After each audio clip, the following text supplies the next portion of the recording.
Hi, my name's Steve Schwetz. I'm the managing broker for Mesa Properties, and I'm here to talk to you today a little bit about what's your philosophy on raising the rent. And we like the rent to be as high as possible because then you're making as much as possible, but you also have the tension of you can't overcharge or over raise the rent on a tenant. And what's the right balance? So basically, in a market where the rent is going up in value, which at the time we're making this recording, that's what's happening. So if you signed a lease with a tenant 12 months ago, now you're probably going to be able to justify and be reasonably assured that they will stay and take the rent increase by increasing the rent. Now, you do have to factor in what happens if this tenant balks at the rent increase and says, you know what, I'm not going to take it and I'm just going to go ahead and move out.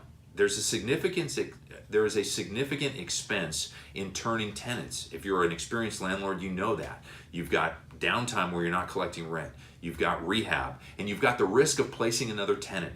So if you already have a good tenant in a property, we really think that you, as much as possible, should keep the rent continuing on below market value, not $400 or $500 below market value. But for instance, if the market on your property is $2,000 a month when they sign the lease, and the rent is now in the neighborhood at $2,200, maybe you just raise it either $50 or $100 on that first year raise. And we do recommend you do raise it some amount, but not raise it right up to market.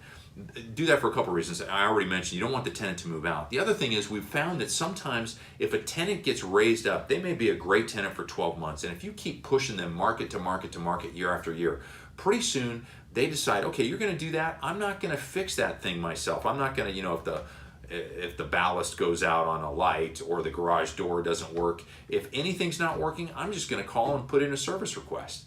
That gets costly as well, and then they're not happy, you're not happy. If you got a property manager, they're not happy. So you want to try to keep everything in balance as much as possible. And if you'd like to talk to us more about how to price your rental property, maybe you're looking at raising rent on a current tenant, maybe you're just tired of managing tenants, then give us a call. We'd love to talk to you. We'd love to manage your properties. Thanks.